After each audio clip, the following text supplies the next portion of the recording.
Hi, everybody. Welcome back. It's Word Balloon, the comic book conversation show. John Suntress here. A few years ago, I had the opportunity to interview Reb Brown. You might not remember the name, but once I'd say what he's best known for, he'll be like, oh, yeah, of course. 1970s made-for-TV Captain America movies. Reb was Steve Rogers.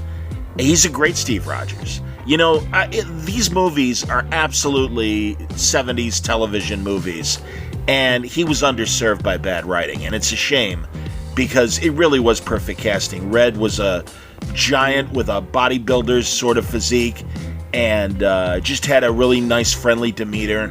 I mean, he really easily was such a great choice as Steve Rogers in Captain America. Now, we all remember the unfortunate uniform in the first movie that looks more like an Knievel outfit rather than Cap's, but they fixed it for the second movie, thankfully, because a bunch of us nerds didn't care, and we're like, Captain America movie? Yes, please. And it was highly rated, so they made a second TV movie, I guess with the intent of maybe eventually making a television series. This is in the period when we had the Spider-Man TV series and the Incredible Hulk series, and we had the Doctor Strange movie from the 70s with Jessica Walter as Morgan Le Fay. So it's a really interesting time.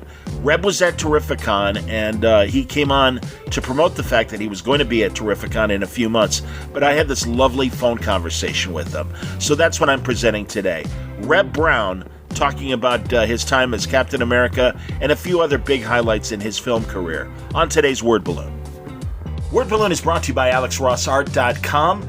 Alex is a good friend of the show, and I am honored that he aligns himself with Word Balloon, and good Lord, we all love his iconic art, whether it's for DC, Marvel, things like Monty Python, The Monkees, David Bowie, so many other great licensed things, The Beatles.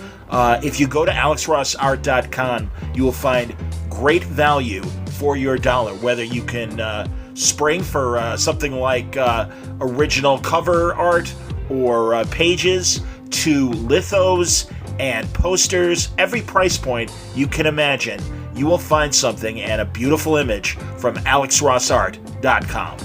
Coming to Kickstarter from the mind of Franco, the man behind Teen Titans Go to the Library, Faye and the Moon, and All Yeah Comics, comes the new LXT, the adversarial fighting card game, live now on Kickstarter.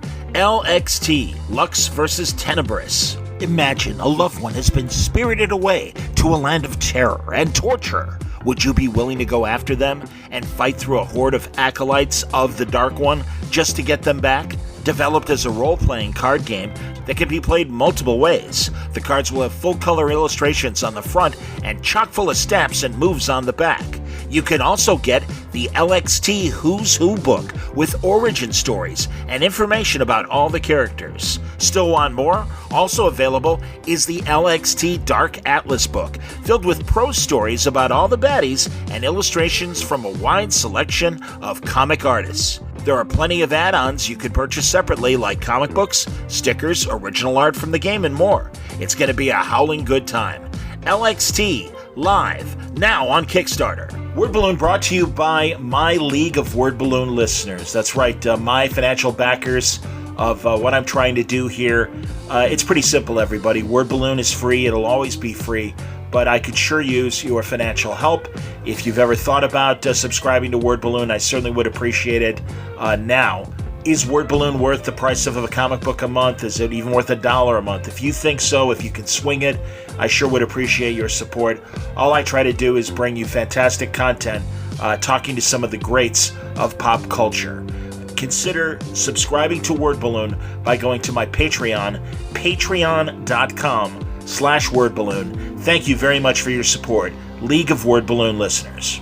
Reb Brown, welcome to Word Balloon. Dude, seriously, you were quite the specimen, and I really wanted to talk to you about your Captain America movies.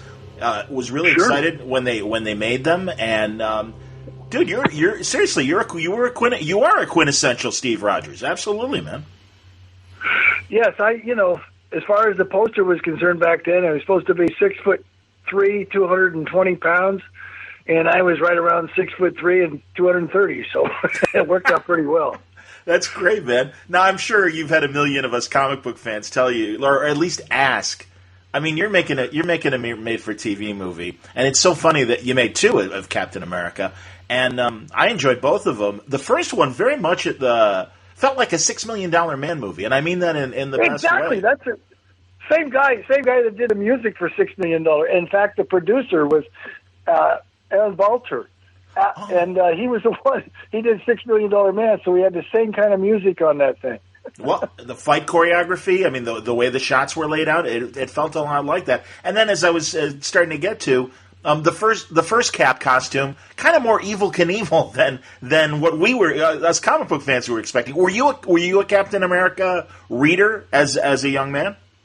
Yeah, I used to enjoy it as a kid, but the thing is with that costume, they had some guy come in and he thought he could do better than the original. And I don't think Stan Lee appreciated it, because you saw at the end of the first one, I came out in new ones. Yeah, am I right? Am I remembering correctly? Because I remember seeing the movie the first time, and it was kind of left up in the air of, the spy master asks you, will you continue with more missions? And you're like, no, Simon, I got to think about it. And then, because it seems to me when I watch it now, because of the second film, that they had you redub kind of that last bit of dialogue, and then, like you say, you come out on the bike. Yeah. Exactly. Okay. Yeah, exactly. That's right. Yeah, exactly right. Well, seriously, man, it was great. I think it was brilliant made-for-TV logic to have an original Captain America fighting in World War II. You're his son. The soldier formula might work on your character, given the same kind of DNA and everything.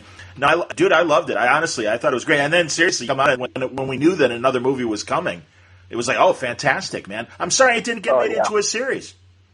The thing is, it happened with that is that CBS actually wanted to buy 6 episodes, okay? Uh-huh. And what happened is that Universal lost the rights to it. Now, at the time, the Hulk was paying about $2,500 an episode, okay? Uh-huh. For the licensing fee. Sure. They wanted $50,000 an episode. I'd have been riding a motorcycle around the living room. Yeah, really, that might cut into the budget a little bit. Absolutely, man. Yeah, exactly. Yeah. Instead of a van, I'd have a wooden horse. They're a lot of fun. Christopher Lee, your bad guy for the second movie. That's pretty cool. Oh man, he was a wonderful guy, and I worked with him in Howling too. And he just, right. He spoke 8 languages. Wow. I've heard, I've certainly seen biographies and heard him in documentaries. Yeah, pretty intelligent dude. He was a real agent during World War II, was in British intelligence. Yes, he was. And everything. Pretty cool, man. Yes, he was. When we filmed Howling 2 over in Czechoslovakia, we actually went to a spot where he helped the guys that had the raid on Heydrich, this General Heydrich that was in the SS.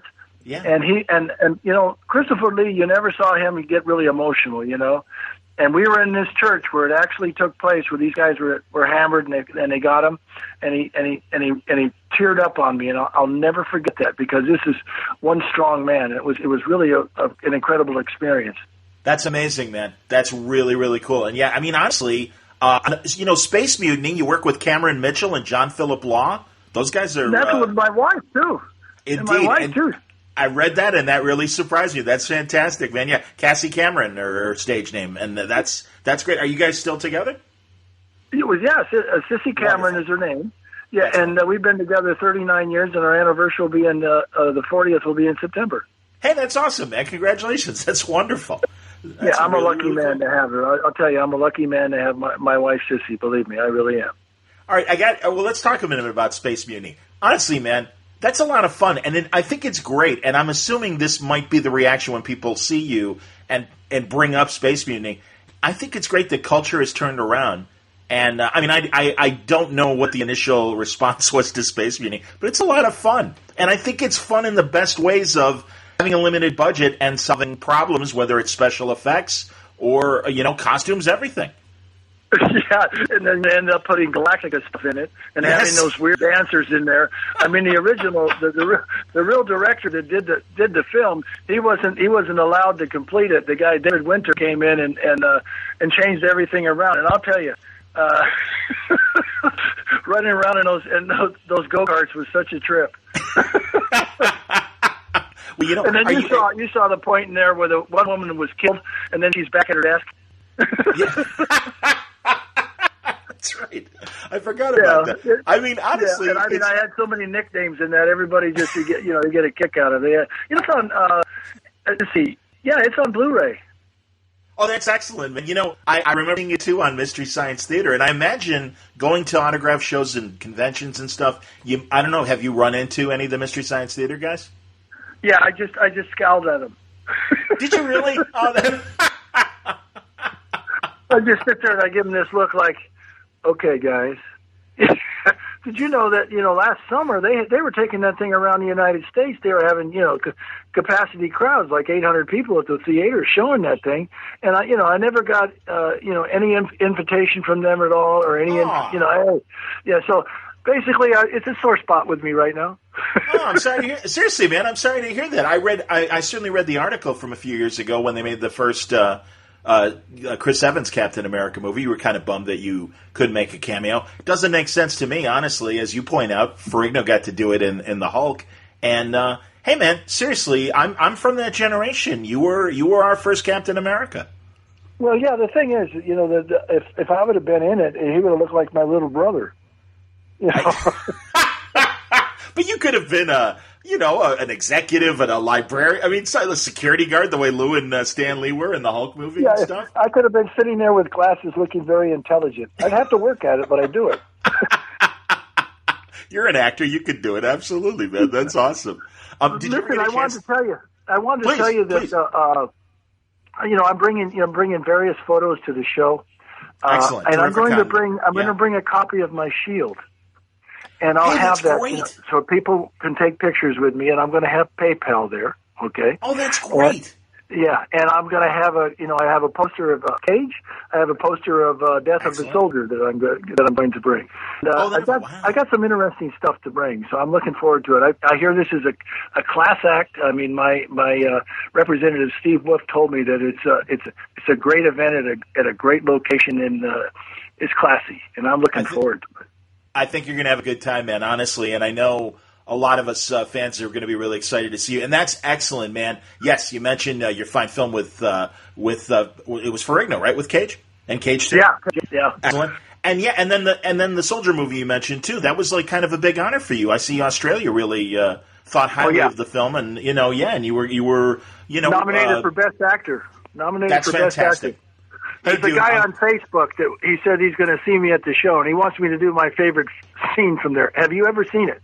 I have not seen it. I was rewatching Uncommon Valor and enjoyed you in that with Hackman and everybody. But tell me about Death of a Soldier, yeah. Yeah, well, Death of a Soldier was one that I got, and that was the same director from Howling 2. And Death of a Soldier was a true story, okay? And I was nominated in Australia for Best Actor for it. But there's a scene in the movie, and they showed it on Amazon for a period of time. It was on, and there's a scene in the movie where I sing in a high voice, okay? So this guy wants me to sing in a high voice, it's a lovely day tomorrow. That was the best thing I've ever done. That was the best movie I was ever in, as far as I'm concerned, as far as the ability to do that. Uncommon Valor, as far as I'm concerned, that crew that we had on there were fantastic people. And Gene Hackman was a class act. All the guys on there were really nice. I really enjoyed working with them a lot. And, and Tex Cobb was, yes, he's a character. Oh, I bet, man. Oh, I'm a big boxing fan, so I've followed both of Tex's careers, both on screen and in the ring. Absolutely, man. Jeez. That's hilarious. And Death of a Soldier, James Coburn in that movie. That's amazing. Yeah, he was. In fact, my wife was in a movie with him, too. And James Coburn is like the original James Bond, okay? He's like, he was so classy and cool. And, he was going to teach me how to smoke a cigar, like Clint Eastwood would, I got a cough. I couldn't do it. Never learned. I want to mention another hidden gem that's on Amazon Prime that you're in. Fast Break, the basketball movie with Gabe Kaplan. I love that movie, man. I saw that in the theater back in the 70s. I'm a huge fan. Yeah, that was what happened on that. See, we auditioned over at UCLA, and we went in there, and they had other actors in there. Well, I played basketball in high school. I was, the most valuable player on the varsity team as a senior. Cool. Okay, Cool. So, but I got in there, and man, Well, I was the bull. I banged people around. And I remember that one of the people from UCLA says, "You know what? I think you're the right guy." That's cool. Was Kaplan a guy? Oh yeah, he was a cool guy. He was a cool guy. He was really nice, and I was Sylvester now, and also, and and Mike Warren, I'd done some stuff with before too. All these people were really wonderful people. It was a pleasure working with them. It really was. I really enjoyed it. I bet, man. So when you go to shows, is it a mix of, horror fans because of things like Howling and, or is it usually Captain America? What are they going to want to talk to you about? It's a potpourri of people that come. I mean, it's all kinds of things. One of the things that I thoroughly enjoy with the Captain America thing is having these people come up to me and say, I remember watching you as a kid, and they've got children of their own, okay? And it's just... And I get to take a picture with them or whatever, and it really touches me. It makes me feel good inside that I'm still able to do that. It really does. But all kinds of people are Space Mutiny. They come up, I'd like one of those pictures. I said, well, I'll think about it. Dude, I got to tell you, I think it's fun movie. And again, I think, like I said, Chris swung around. And people will appreciate it for its, wrinkles, awards. I mean, again, Jesus, man, you work with Cameron Mitchell. I'm a big Cameron Mitchell fan. He's made a lot of great movies. And John Philip Long, good Lord, Diabolique, and Barbara. Yeah, he was a good guy. I liked him. He just, they called him, what was it, Santa Claus, I think was what the nickname they gave him. Cameron Mitchell. That's what they did. Yeah, they did just all kinds of stuff. And I'm really looking forward to coming to this show because I've met people on Facebook, and then the other fans that will come to meet me. I'm really excited about it. I just think that it's a real opportunity. I've never been to Connecticut before, and from what I understand, it seems like it's a location, and it's just really done well. And Mitch Halleck is just he does a really great job.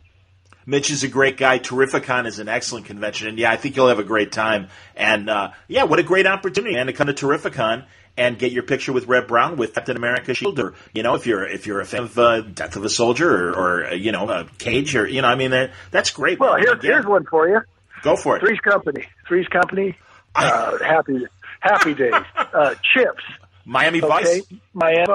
Pretty cool, man. I say, I got a potpourri of stuff there. So if you can't find it there, then you're really not looking. So Reb, are you available? Like, are you trying? I mean, I know, I don't even know. Are you? Because it seems like your last credit was 2012. Are you interested in doing anything these days as far as camera stuff? I would love to. It's just a matter of, the thing is getting the opportunity, and the business has changed quite a bit. It's just really different.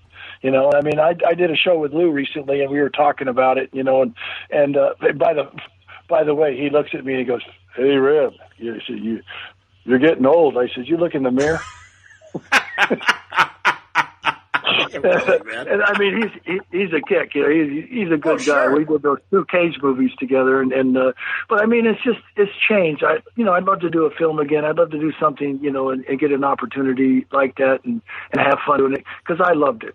I did. I really enjoyed working as an actor, and it was like the closest thing that I ever had to athletics. Because you knew when you basically scored a touchdown. I mean, you could feel it, and it was a great feeling. It really was.